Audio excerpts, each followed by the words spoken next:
Welcome back. The program is So Good Morning Abuja. And now we're looking at how you can create wealth through skills acquisition. And to do justice to that, we have Honorable Rosemary OJOCHENEMI OSIKOYA. She is the Executive Director, LADI Memorial Foundation, and the former Commissioner for Education, Science and Technology, Kogi State. You're welcome to the stage. Good morning. Happy New Year. Welcome, Happy New Year, happy New Year ma. to It's you good to too. have you. Good to have you on the program. So, we're looking at acquiring wealth through skills acquisition. So, how can somebody acquire wealth, even though it's something that we're telling people you need to acquire skills, you need to acquire skills. So, with the today's market, how do you now get to have that money you're looking for? Um, I, I think first we should agree on something that we should move from textbook definitions to real life scenarios. Exactly. Okay. And that helps every one of us. How do you make profits? You make profits because you have something you can exchange. Okay. So the whole concept of buying and selling is familiar across everywhere. So you Yes. know that money becomes a medium of that transaction. And so if I can have a difference above what I put into something, I begin to acquire wealth. Okay. And then I begin to create value, right? So if I create value, I get paid for it. And if you look around us, a lot of people are familiar with that concept. But the missing link a bit is so there's a lot of buying and selling. If you go to the roadside, people are selling consumer goods. And so I can sell biscuits, I can sell shoes. And at that level, I would only have to exist on the value, the difference I have between what I buy and sell. Okay. But now, wealth in this sense becomes different if the commodity I am exchanging becomes different from something I do not generate. Okay. So if I begin to create value, I create service. For instance, I'm a tailor. I don't have to put in anything other than my skills, my competency, and my expertise. Yes. It doesn't mean I wouldn't buy and sell.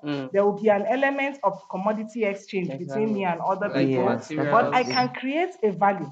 So wherever you take me to, that skill that I have could be the center focus of the value that I create. Wow. Trying to make it as simple. So for so long as I am just simply buying and selling, and I'm a third party, a middleman, my wealth is limited.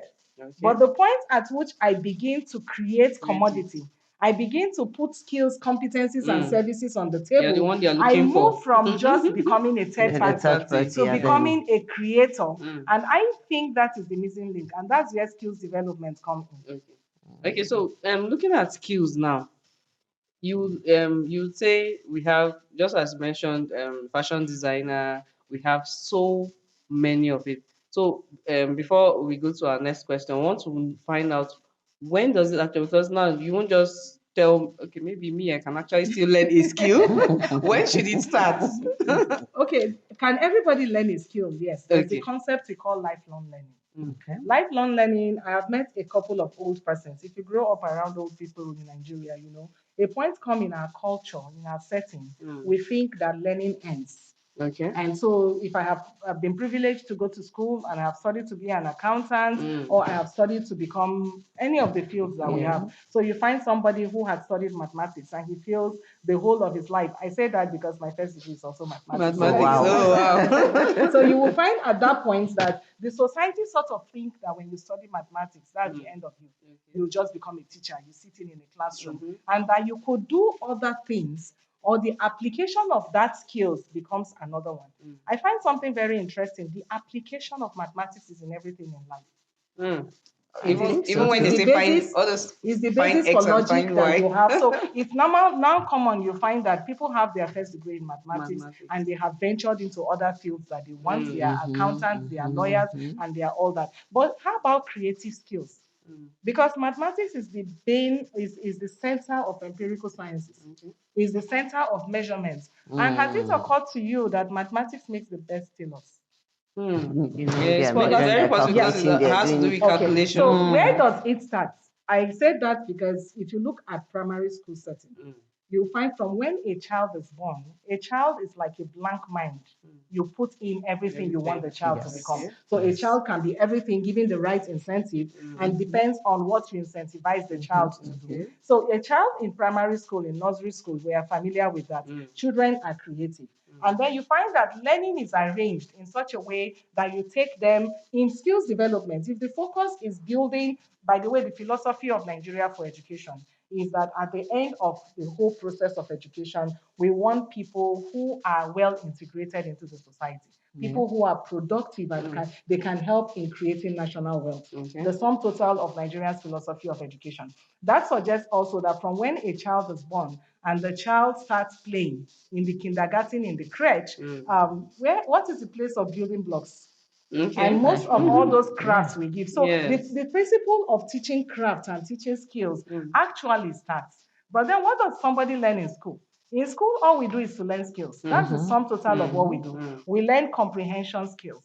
We learn every skill that you need in life. The educational system is arranged that a child is to learn them up until when you get to tertiary. And then you begin to have them at that expert level. So if you ask me, if education outcomes are real, if the promise of education is kept, a child learns certain competencies, not just the general literacy, but also the skills competencies are arranged that both vocational skills and the general education are supposed to follow a child through to it.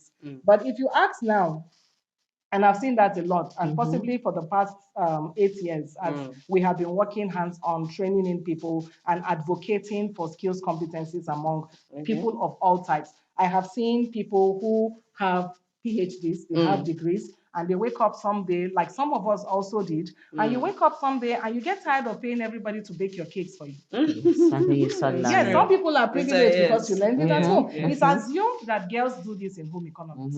But the truth of it all is every child in Nigeria, for you to have gotten to senior secondary school, you are required to have passed through junior secondary school, right? And primary school. And then if you look at the arrangement of our curriculum, the child is required to mandatorily have passed home economics. It means both boy and girl in Nigeria should be in the minimum a baker, a farmer, a tailor, in practical sense of the outcome.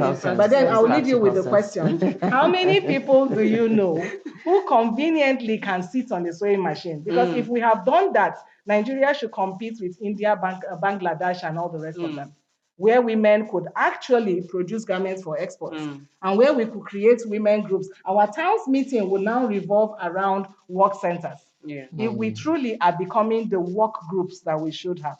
So if you ask me, I think the whole process of why we need to have this conversation, and I'm happy we're having this conversation at the beginning of the year, it's of all the things we don't want to talk about our country, is who we have become as a people.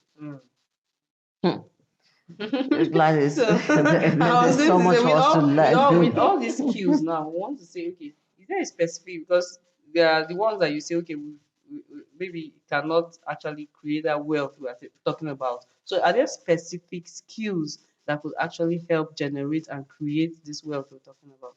The truth is that all skills create wealth. Because all skills are required. Let me speak that in the terms of occupational skills. You know, most times when we talk about skills, some people are first quick to think that we're only talking about technical skills. You have to be a nerd, you have to be an inventor, you have to be a welder, you have to, now the recent fact is computer. Everybody wants to be literate. But then I ask you a question. The domain of occupational skills actually takes you to everything you need in a society. Let's take ourselves back to the past. Before electricity and before the modern art that we have, every community has basic needs. You need meat, so you need hunters. You need clothes. You even need dancers. And you need palm wine tappers. And then you need those who are conventional farmers. And all of those skills come together because the community needs it. And you find increasingly the carpenters and everybody have their place. Now look at the average community you have in Nigeria. Are they self-sufficient? Because the idea is the whole is made up of the sum of its parts. So if every community have their local artisans, and every community can actually diversify, and we could now call ourselves fishing communities, in which case we become experts in that. Now, when you move that from our local communities, you see why the bane of our challenges come from the fact that all of our independent hosts are not strong for something. Like if you have traveled out of the country, why do Nigerians go there to buy a lot? Because some people constitute themselves into garment communities. They produce garments that serve the rest of the country. Some people that's their are the food specialty. basket. That's their specialty. So if you now put all of this together, the occupational skills. So the emphasis actually should be balanced because we're just discussing about lockdown. Yes. During lockdown, all fast foods were not working. And then for those people who were dependent on fast foods and the rest of them, they had to survive on gari rice. and then even those who could not cook had to do all of that. So if we look at skills from a different perspective, that there is a value I can add that can be exchanged with somebody else, whether trade by barter of old, where I give you something, you give me the one that I need. When you put all of that together, then Nigeria will become a very self-sustaining unit.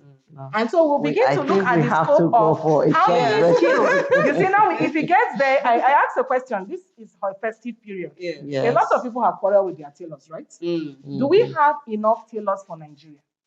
Do we? Because why then are we all going after Senegalese clothes? Already made. Let's go on the short break and come back. Well, we've been discussing how you can create wealth using skills acquisition, development, and so many other things. We're going to short break and the program continues after that.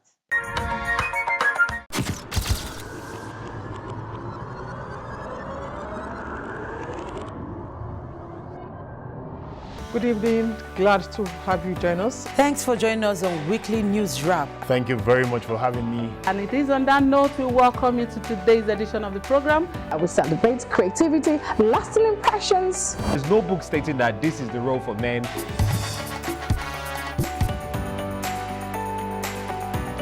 On the news. On the news at 7. The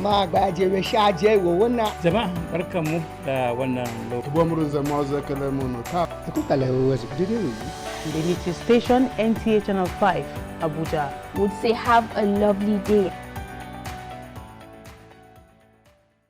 Welcome back. Well, we've been discussing with Honorable Rosemary about how we can create wealth using skills acquisition.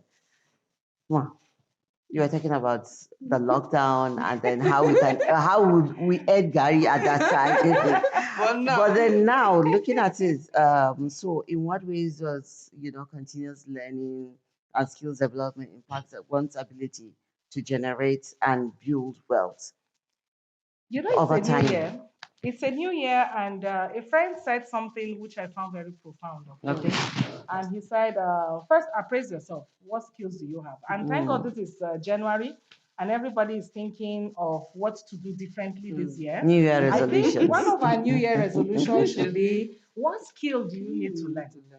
Because I remember some time ago in the past, or maybe for somebody in Nigeria context, when you're already a big woman, you don't have much of those skills, and then because you could pay other people to get it done. I think it's been one of the faulty premises on which we have actually weakened our country. Because I knew a doctor some years back who told me she had to pay somebody from Aba to come, and she used her leave period of about 2 years to learn how to sew as a hobby. So do we need to diversify our economy? Yes. How many things can you do for home? For instance, like I said, every life skill is something that can give you money. Do we have women who don't want to leave the house and for whatever reason you are out of job? Then ask yourself, if you look at the domain of skills development as value you can exchange in payments for reward, then you can grow your personal wealth. And possibly there will be less corruptive practices in our society if I can grow wealth. Because on which premise do somebody who do not have anything to exchange for value suddenly wake up? Even that kind of wealth cannot be sustainable. But if you want to create a community of millionaires and billionaires, Nigeria being the land of opportunity and promise, a population of about 200 million people is a lot of things. These 2 million Nigerians need to survive. The basic needs of man is food, clothing, and shelter. I'm happy that we are mentioning clothing as a standalone. When you get to the domain of shelter, Everything that has to do with the build signs come in there. I need masons. I need, because Nigerians, we are still behind in our expectation for housing. We've not hit the sustainable development goal for housing yet. So if you piece together everything you need about that basic need of housing, each of those is a trade. And no wonder our schools have over 40-something trade subjects that a child can pick from. Yes. But you see, it's not random.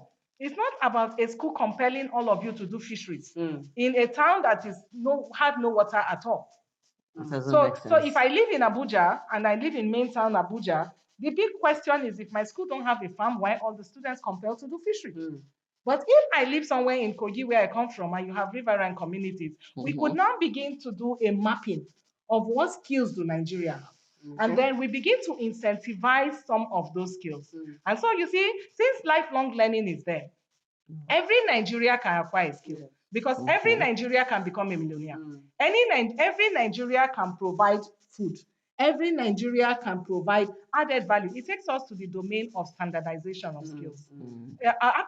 Most of the skills we have presently, if you talk of most of the occupational skills, baking and the rest of them, the average skill on the streets are simply not well standardized.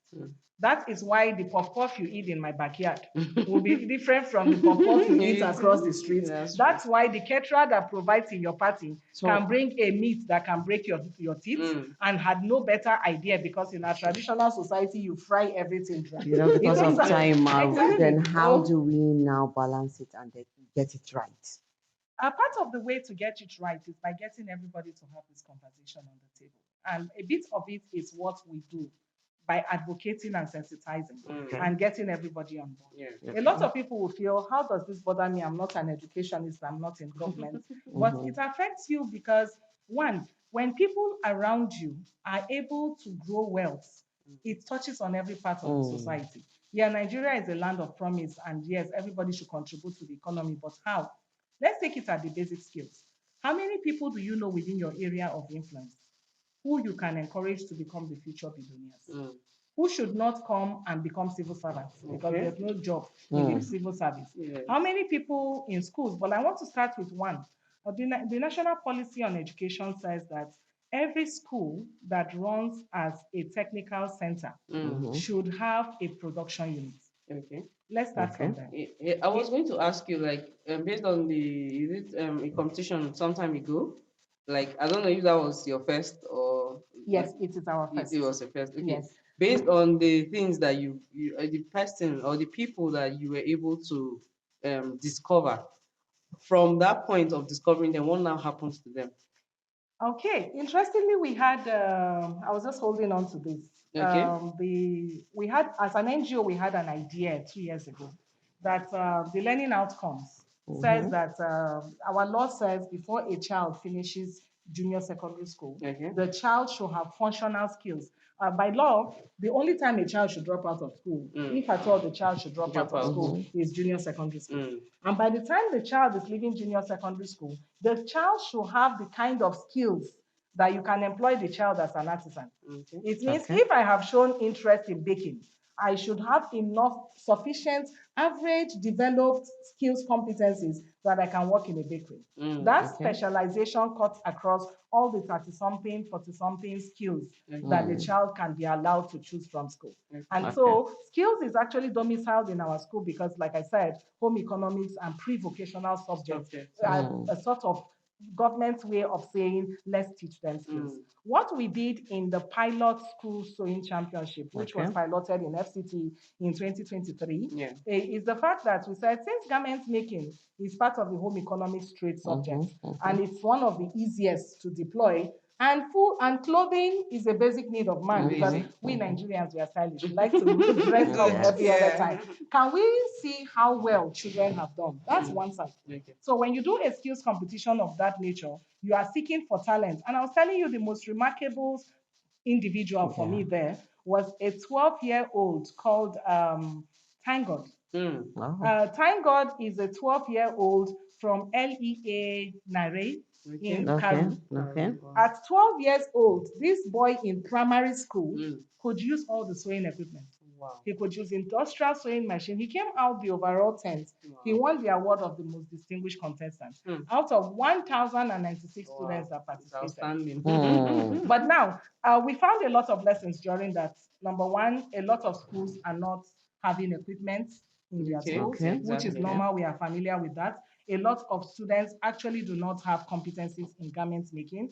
A lot of private schools were not teaching people trades courses.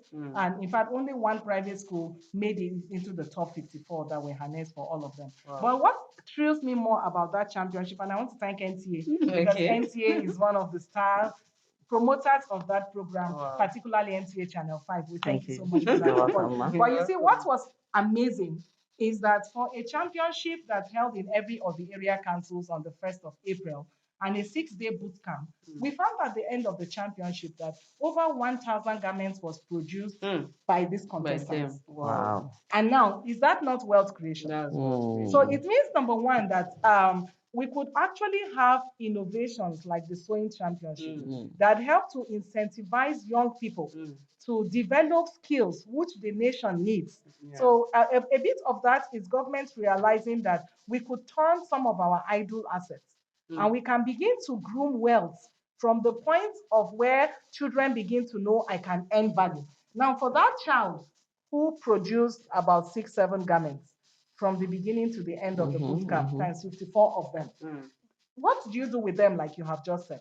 So it means that it creates an opportunity for people to say, let's encourage somebody who has skills as a strategy of encouraging many more people.